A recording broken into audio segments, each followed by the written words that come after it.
세상 사람들이 붙여준 이름 그리스도인, 기독교인이라고 하는 주제로 말씀을 드리겠습니다. 여러분, 너서니얼 호손이 지은 그레이트 스톤 페이스에 대해서 아십니까?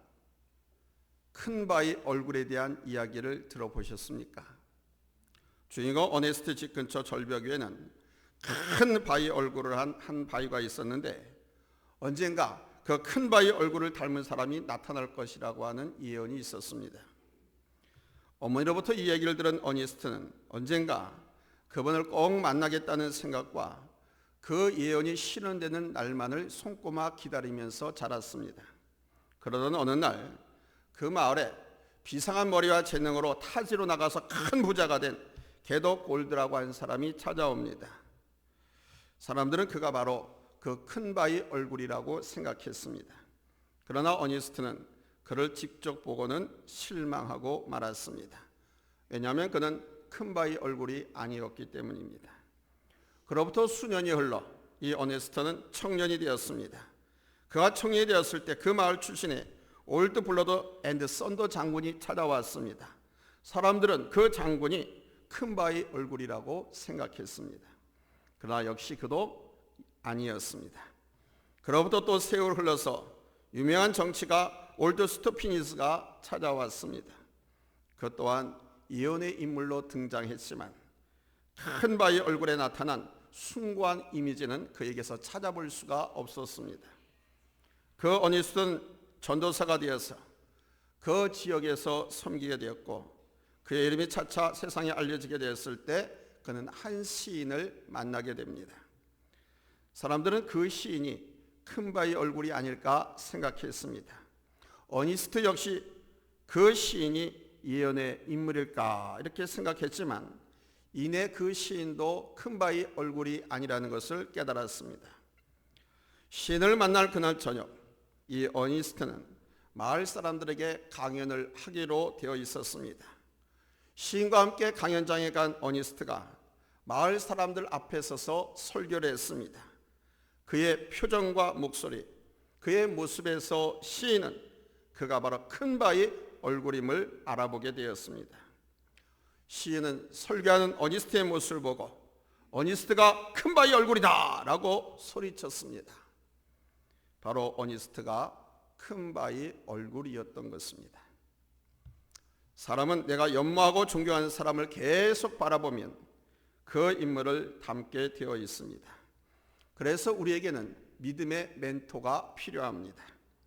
우리가 믿음을 배우고 믿음을 닮는 신앙의 멘토가 있다면 우리의 믿음은 더 자라게 되고 영적으로 더 건강하고 경건한 아름다운 삶을 살 수 있게 됩니다.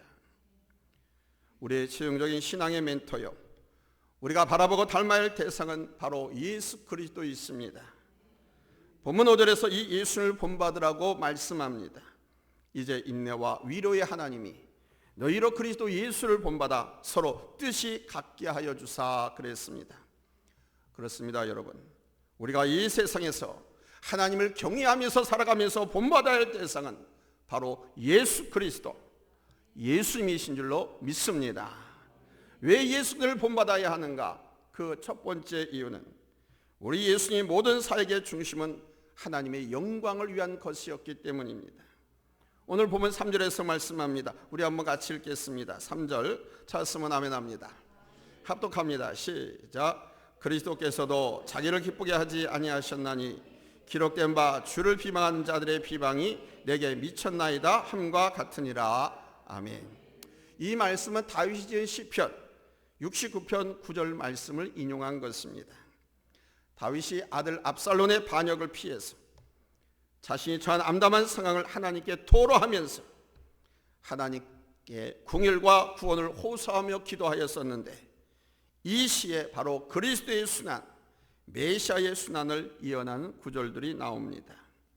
오늘 본문은 우리 예수님께서 성부 하나님에 대해서 가지시는 마음, 그리고 하나님의 영광을 위해서 그 뜻을 위해서 순종하는 마음과 열정, 그 중심이 얼마나 큰 것인가를 보여주고 있습니다.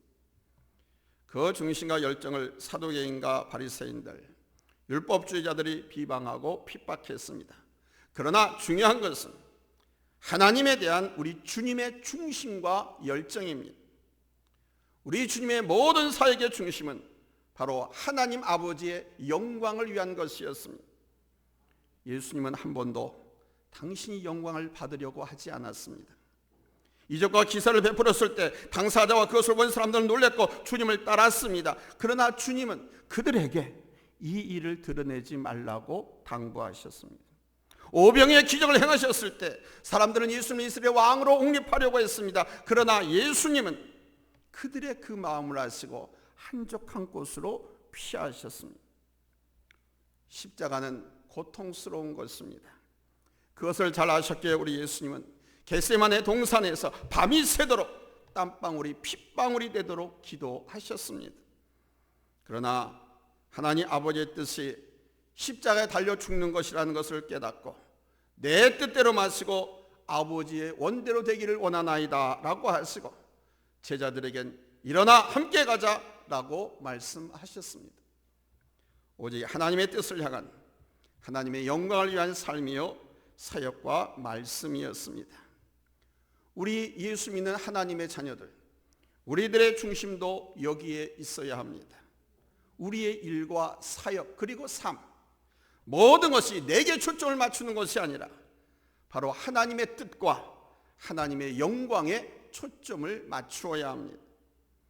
하나님을 위해서 일하겠다는 뜨거운 마음을 품고 그것을 실행하다 보면 사람들의 비난과 반대에 부딪혀서 오해와 중상모략을 받게 될지도 모르지만 설사 그렇게 된다 할지라도 우리 성도들은 그때에도 예수님의 모범을 따라서 끝까지 하나님을 기쁘게 하시기를 예수님의 이름으로 축원합니다. 할렐루야. 두 번째는 우리 예수님은 모든 사람의 유익과 덕을 위해서 사셨습니다. 그래서 우리들도 모든 사람의 유익과 덕을 위해서 살아야 됩니다. 예수님은 사람에 대해서도 자신의 필요에 따른 것이 아니라 하나님의 뜻을 위해서 다가가시고 또 받아들이시고 진실로 사랑하셨습니다. 그 대표적인 모습의 하나가 우리 예수님은 모든 사람들의 유익과 덕을 위해서 사셨다는 것입니다. 예수님은 사람들의 약점과 죄, 허물을 보시기보다는 그 사람의 강점과 그 사람 자체를 사랑하셨습니다. 마태복음 8장에 보면 로마의 백부장 이야기가 나옵니다. 이 백부장은 이탈리아 군대의 장교입니다. 그런데 이 장교에게 자기가 아끼는 종이 있었는데 그 종이 그만 병이 들었어요. 그래서 그 종의 병을 고치기 위해서 예수님 앞에 나왔습니다. 로마의 백부장은 이방인입니다. 로마의 장교입니다. 이 로마는 이스라엘 점령해서 식민 통치하고 있습니다. 그러니 이 백부장은 이스라엘의 원수입니다. 그런 자가 지금 주님 앞에 나왔습니다. 그러나 우리 예수님께서는 그가 이방이라고 하는 것, 이스라엘 적대 국가의 백부장이라는 것을 보시기보다는 그의 믿음을 보셨습니다. 백부장이 종의 병을 위해서 친히 나왔습니다. 그리고 주님께서 가서 고쳐주겠나라고 할 때 이 백부장이 말합니다. 주님, 나도 내 수하의 직원들이 있는데 그들더러 가라 하면 가고 오라 하면 옵니다. 그러니 주님 오실 필요 없습니다. 그냥 말씀만 해 주십시오. 바로 그 백부장의 그러한 모습, 그 믿음을 우리 예수님 보시고 칭찬하셨습니다. 마태복음 8장 10절에 이스라엘 중 아무에게서도 이만한 믿음을 보지 못하였노라. 우리는 예수님을 본받는 사람으로서 이런 마음과 태도로 살아야 할 줄로 믿습니다. 형제와 이웃의 약점을 들춰내고 비난하고 비판하기보다는 그 약점들을 감싸주고 오히려 그의 숨어있는 장점을 보고 그 장점을 칭찬하고 격려해야 하는 것입니다. 약점 없는 사람 아무도 없습니다. 누구는 외모에 약점이 있는 사람도 있어요. 또 누구는 말이 어눌한 사람이 있어요. 언어의 약점. 누구는 학력의 약점도 있습니다. 물질적인 약점도 있습니다. 또 이웃과 사람과 잘 소통하지 못하고 친밀하게 지내지 못하는 그런 관계적 약점들도 있습니다. 어떤 것이든 간에 인간은 한두 가지씩은 다 약점을 갖고 있습니다. 그럼에도 그 약점보다는 장점을 보시고 그 장점을 칭찬하고 격려해 주시면 그 사람의 약점은 극복될 수 있는 것입니다. 그리고 고칠 것은 고칠 수도 있게 되는 것입니다. 우리 교회에 참 열심히 봉사하던 한 집사님이 계셨습니다. 이분은 성경적인 지식도 해박하고 말도 참 잘했습니다. 기도도 잘했습니다. 그런데 사람들에게 인정을 받지 못했습니다. 그 이유는 이분은 물질적인 면에서 너무 약했기 때문입니다. 어려서부터 가난하게 살았습니다. 너무 가난하게 살다 보니까 돈에 대한 집착이 아주 강했습니다. 자기 돈은 쓸 줄도 모릅니다. 그리고 기관의 공적인 재정도 자신이 마음대로 막 사용해버리고요. 사람들에겐 돈을 빌려가서는 잘 갚질 않았습니다.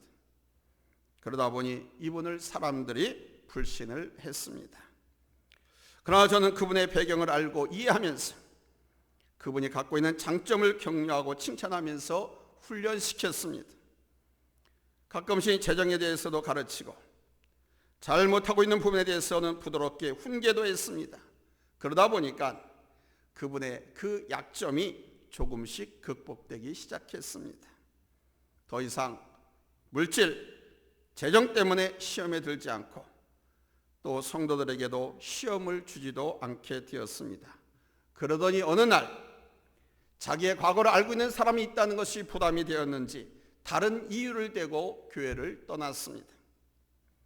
주님께서 사람의 유익을 약한 것을 보시고 사람을 세우셨듯이 우리 또한 그러한 마음으로 서로 보고 대하며 세워가야 합니다. 그리고 나아가 모든 사람들을 받아들일 수 있어야 합니다. 오늘 보면 7절에서 말씀하십니다.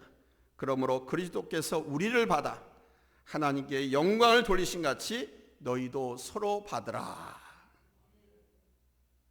예수님은 가난한 사람, 병든 사람, 세리와 죄인 할 것 없이 다 받아들이셨습니다. 나 같은 사람도 받아들이셨어요. 삭개오는 여리고의 세리장으로서 모든 사람의 비난을 받는 사람이었습니다. 세리장이면 여러분 오죽했겠습니까? 옛날에는요, 관리들이 세금을 걷어들여서 죄다 것을 나라에 바치는 것이 아니라 일부만을 바치고 자기 배를 채우기 위해서 더 많은 세금을 걷어들이는 것이 비일비재했습니다. 때문에 세리들에 대해서 국민들이나 주변 사람들은 혐오감을 느꼈습니다. 만약 삭개오가 존경받는 사람이었다면 예수님께서 지나가실 때 사람들은 아주 키가 작은 이 삭개오를 배려해서 앞으로 나와서 예수를 보든지 만나든지 할 수 있게 배려했을 것입니다. 그러나 삭개오는 동포에게, 이웃에게 미움받고 비난받는 존재였기에 사람들은 삭개오를 위해서 조금도 배려하지 않았습니다. 할 수 없이 삭개오가 선택할 수 있었던 것은 그 길가에 세워진 뽕나무 위로 올라가는 것이었습니다. 뽕나무 위에 올라가 있는 그 삭개오를 주님께서 보시고 삭개오를 부르셨습니다. 그리고 그의 집으로 가셨습니다. 아무리 그가 죄인이고 악하다고 해도 예수님은 그를 받아들이셨습니다. 제자들이 십자가 사건 앞에서 주님을 배반하고 떠났습니다. 주님이 로마 군사들에게 붙잡히자 모두 다 걸어만 나서려라 하고 도망가 버렸습니다.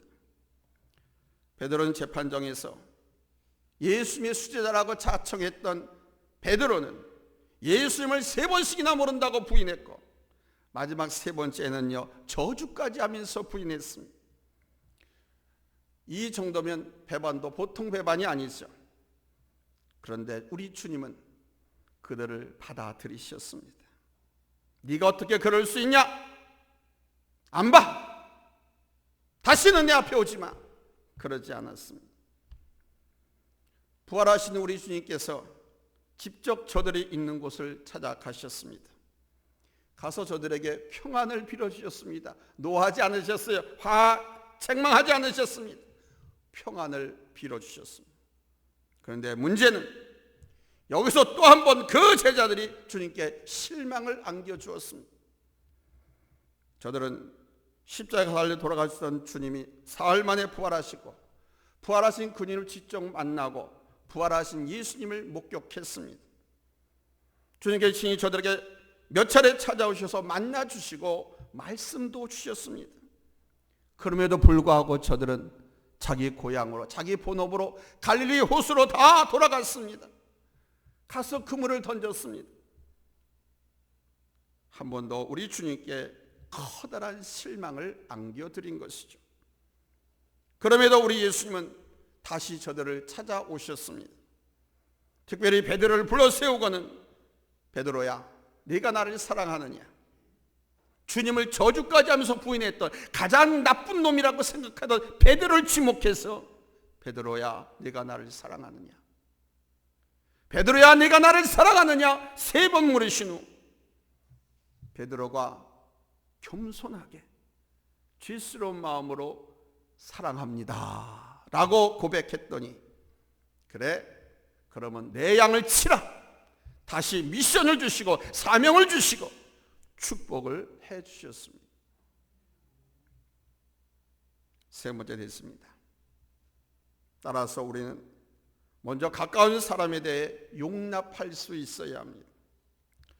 인생을 살다 보면 가까운 사람들이 실망과 아픔을 줄 때가 참 많이 있지요.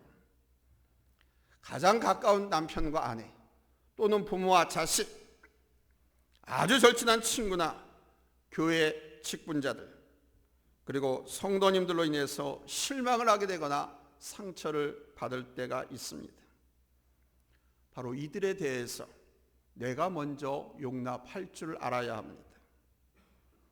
주님은 십자가에서 자신을 못 박아 죽이려고 하는 대제사장들과 바리새인들, 그리고 로마 병사들, 심지어 십자가에서 못 박아 죽이라고 외쳤던 그 군중들, 우리 예수님은 모든 죄인들을 용납하셨습니다. 성경에서 믿음의 사람으로 용납하는 대표적인 예가 하나 있습니다. 바로 빌레몬 이야기입니다.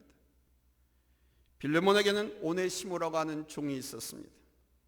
이 오네시모가 어느 날 주인 빌레몬의 집에서 물건을 훔쳐가지고 도망해서 로마로 도망갔습니다. 이 로마에서 오네시모는 사도 바울을 만나서 복음을 듣고 예수님을 영접해서 교회의 일꾼이 되었습니다. 그런데 알고 보니까 그가 바로 에바브로디도와 함께 골로새 교회를 세운 사람이었습니다. 이 사실한 사도 바울은 그의 주인 빌리몬 집사에게 편지해서 오네시모를 종으로 말고, 나쁜 놈으로 말고 형제로 받아들이라고 권면을 합니다. 당시 법에 의하면 종은 사람도 아닙니다. 따라서 주인이 마음대로 할 수 있었습니다. 도망간 종 붙잡으면 주인이 죽이든 살리든 주인 마음이었습니다. 당시 종의 몸값은 나귀 새끼 한 마리 값, 개돼지 한 마리 값에 불과했거든요. 그래서 종은, 노예는 사람 취급을 못했습니다. 그러니까 도망간 종인이 붙잡으면 주인이 마음대로 할 수 있었습니다. 그러나 이 빌레몬은 아주 진실한 그리스도인이었습니다. 오네시모 또한 이제 로마에서 예수를 믿고 진실한 그리스도인으로 사도 바울을 돕는 사람이 되었습니다. 이에 빌레몬은 오네시모를 형제로 용납을 합니다. 이것이 그리스도인이고 이것이 교회 아니겠습니까? 우리가 예수님을 본받는다면 이렇게 사람에게 하신 우리 주님의 마음, 주님의 삶을 배워야 합니다. 지금 당신 안에 용납하지 못하고 있는 사람이 있다면 주님 마음으로 용납하십시오. 지금 당신이 용서하지 못하는 사람이 있다면 그를 지금 용서하십시오. 내가 용서할 때 하나님도 나를 용서해 주십니다. 용서는 십자가의 본질입니다. 십자가는 사랑 아닙니까? 십자가는 사랑이기 때문입니다. 이런 마음으로 나갈 때 여러분 교회는 하나 될 수 있고 하나님께 영광이 되는 줄로 믿습니다. 본문 5, 6절에서 말씀합니다. 5, 6절을 한번 다 같이 찾아서 읽겠습니다. 찾았으면 아멘 합니다. 합독합니다. 시작. 서로 뜻이 같게 하여 주사 한 마음과 한 입으로 하나님 곧 우리 주 예수 그리스도의 아버지께 영광을 돌리게 하려 하노라. 아멘. 교회의 단결, 교회의 연합, 교회의 하나됨은 바로 같은 생각과 같은 마음으로 한 목소리를 내는 데 있는 것입니다. 모든 성도들이 우리 예수님을 본받고 그 마음과 생각으로 함께 나아간다고 생각해 보십시오. 우리 예수님처럼 하나님께 온전히 순종하고 모든 사람에게 덕을 세우는 일을 하면서 서로 용납, 서로 받아들일 때 여러분, 우리 교회는 아름다운 교회, 건강한 교회의 모습이 실현될 줄로 믿습니다. 결국 이것은 하나님의 영광을 드러내는 것이 되는 겁니다. 사랑하는 성도 여러분, 서양 사람들은 우리를 기독교인이라고 합니다. 그리스도인이라고 부릅니다. 이 그리스도인 기독교인이라는 것은 우리 교회가 서양 사람들에게 여러분 우리를 그리스도인이라고 불러주세요, 불러주세요, 그게 아닙니다. 서양 사람들이 우리를 보고 그리스도인이라고 부른 것입니다. 역사적인 사실로는 안디옥 교회 성도들을 보고 서양 사람들이 안디옥 교회 성도들에게 붙여준 이름이 그리스도인입니다. 말하자면 예수쟁이라는 것입니다. 이 예수쟁이라고 하는 단어에는 몇 가지 의미가 있습니다. 하나는 유별난 사람, 교회가 유별났다. 교회하면 성도와 이렇게 모이는 교회도 같이 항상 두 가지를 생각하라고 그랬죠. 그 교회 참 유별나, 그 교회 다니는 성도 참 유별나. 이 유별났다는 뜻입니다. 어떻게 유별났느냐? 교회 다니지 않는 서양 사람들, 자기들과 너무도 다르게 살더라. 이게 말하는 것도 다르고 생각하는 것도 다르고 살아가는 삶의 태도도 다르더라. 이게 그래서 그리스도인이라고 불렀습니다. 초대교회 사람들은요, 예수님 때문에 너무너무 행복했습니다.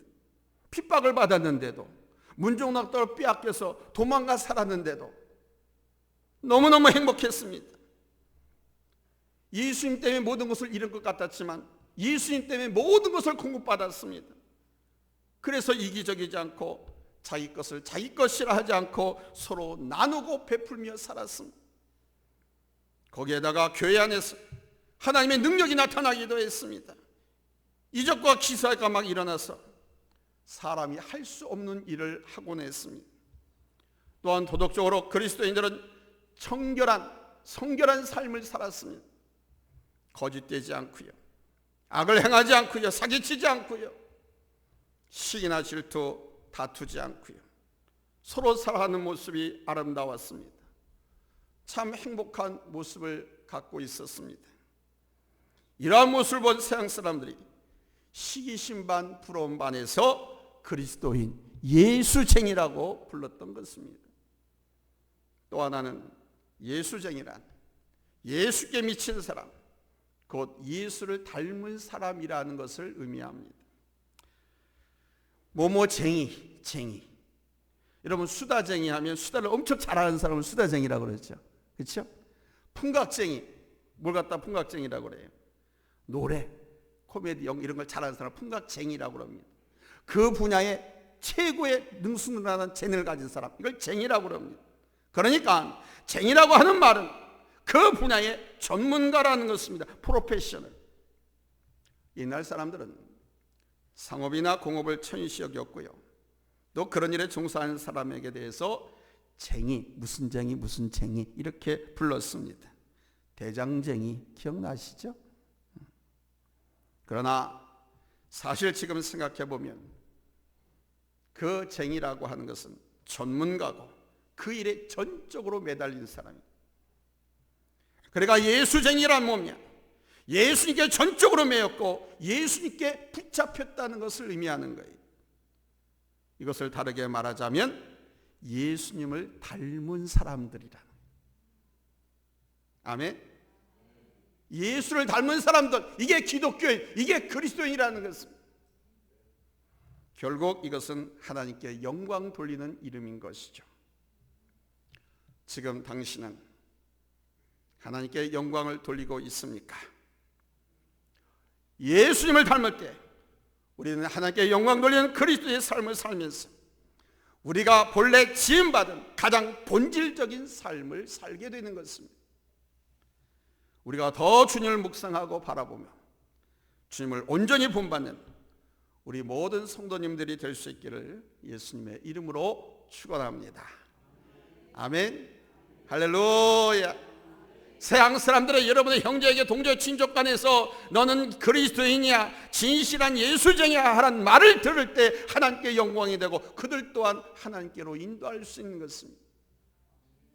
예수 믿는 사람인지 아닌지, 예수께 속한 사람인지 아닌지 모르게 헷갈리게 믿으면 그 사람 절대 날 보고 교회 오지 않습니다.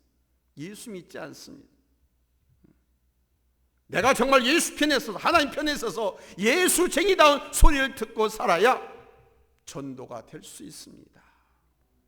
많은 사람들에게 유익을 끼치고 덕을 끼치는 삶을 살 수 있는 거예요. 깍쟁이 소리만 듣지 말고 정말 예수를 닮은 사람들, 그리스도인이라고 하는 말을 들으며 사시기를. 여러분, 그럼 얼마나 행복하고 얼마나 신앙생활이 좋습니까? 예수쟁이들 다 되시기 바랍니다.